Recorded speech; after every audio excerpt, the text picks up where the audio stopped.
What's up guys, macadii here. Now today I'm bringing you guys the week 11 battle against Socrates 101, coach of the Cerulian Aqua. His link to his channel will be down in the description below if you want to go and check that out as well. Now, this guy I've faced twice so far. I've managed to beat him twice, but he's a fantastic battler and his draft is still incredibly scary. So I'm hoping to try and beat him for this one because this is our final battle before playoffs. We may not even battle for playoffs, so this might be our last ever battle with the IEP, so I wanted to make sure I got a really solid win from this one.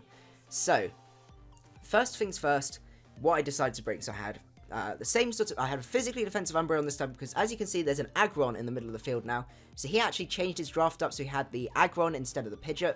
And also, what else did I bring? I brought the physically defensive Dusclops, because Dusclops is great. The Bisharp as well was the same set as last time, which was the Air Balloon Adamant Fast set. We've got a bulky Heatran with Stealth Rocks and Lava Plume, Dark Pulse, because I wanted to try and handle the Jellicent a little bit better, and Taunt, and a Defog Latios with Bolt Beam and Psyshock. That's the Mega Latios as well, so I could hit really, really hard, and then finally Unburden and Hitmonlee to try and sweep at the end. So without further ado, we'll jump straight into the battle here. So I lead off with the Heatran to try and get my rocks up, because I do identify Claydol as his only spinner here. But unfortunately, he does lead with the Claydol, forcing me out into checkmate the Bisharp, as he does go for the Reflect here, which is interesting, because that means I'm not going to be doing as much damage. I do go for the low kick here, because I predicted the Aggron coming out.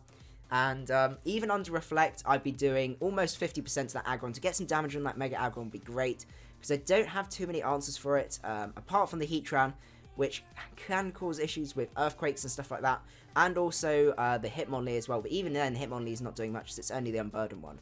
So he does end up forcing me out into Hoostran, my Umbreon, as he goes for the Volt Switch here, going out into the Terrakion. Absolutely scary. Terrakion with a Reflect up, so I go into Flash Caddy here as he goes to the SD, and I knew I was in trouble. He also reveals he has the Taunt, but I wanted to get some damage off on this guy because I knew I had ways to outspeed him. So I do just go for Seismic Tosses here to try and get some damage off as he's going for Stone Edges.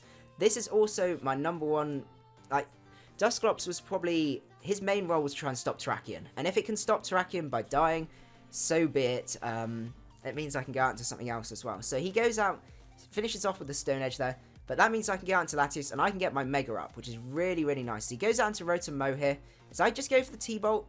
Probably should have gone for the Ice Beam, but it was a little bit tricky because I wasn't sure if the Aggron was coming in or not. I decided to go for the Ice Beam here as he does go for the Volt Switch, so I get a really good amount of damage on that Rotom. I think that's probably physically defensive, but he does go out into the Aggron to scare me out. I knew he wouldn't be going for EQ here, so that's why I went out into Heatran, and I could get a free Lava Plume off from here. He could have stayed and done the gone from EQ, but I think I do about 50-60%, so it would put him in a big enough range where other things could then finally handle him.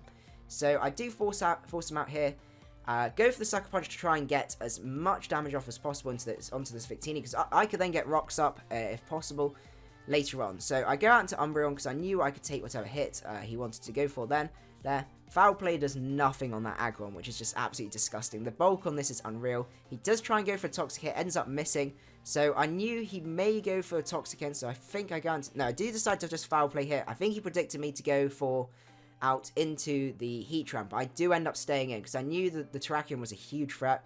But he goes down to Victini, revealing the U-turn, going out into Roserade. So I'm just literally just sitting here stalling, absolutely fine, as he reveals he's the Roserade, and I go for the Foul Play here, doing a fair amount of damage, and for some reason, he decides to just stay in, even though I can completely wall this Mon. Life Orb and Foul Play damage is going to be able to take him out. I guess he feels like he doesn't have a safe switch. Especially if the Aggron, I just wall completely.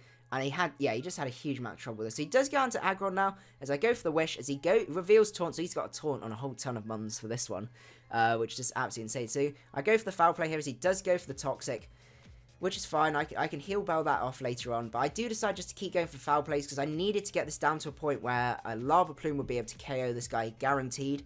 So Foul Plays were definitely the way to go, so hoping he wouldn't have Rest. And at this point, I can just go for a Wish. But I do decide just to go for Foul Plays because I realised this is actually stopping me from sweeping. I needed to get it out the way. So I can go into Heatran now, get a free switch out, and just go for a Lava Plume and take out that Aggron. I could have tried to preserve it, but I don't think it was really worth it. With the Mons that I had left, it certainly wasn't. So I can go for a Dark Pulse here. He does reveal that he's the Colbur Berry and goes for the Light Screen here rather than the Earth Power. And Dark Pulses aren't really doing much, but I do end up getting flinches, which is really, really, really unfortunate. But in hindsight, though, I do still have the Latios in the wings, so I would be able to do a huge amount of this. And this is also Scarf Victini, and he couldn't have picked a move to handle my entire team from there. Because if he'd have gone for a fire move, I'd have Heatran, and I guess even if I lost Heatran, even if he went for a fire move, Latios can take that, and I could get KO'd from there with a Thunderbolt. So it was sort of, I had it in the bag from the end there. The flinches I don't think made too much difference. So no, that was an absolutely excellent battle with Socrates, and as I said, do check out his channel. Really, really good one. Hopefully I will see you in the playoffs, but I can't guarantee it. We'll have to see. I'm definitely going to try my hardest for that. So I hope you guys enjoyed the battle, and I will see you guys at the next one. Macadii out.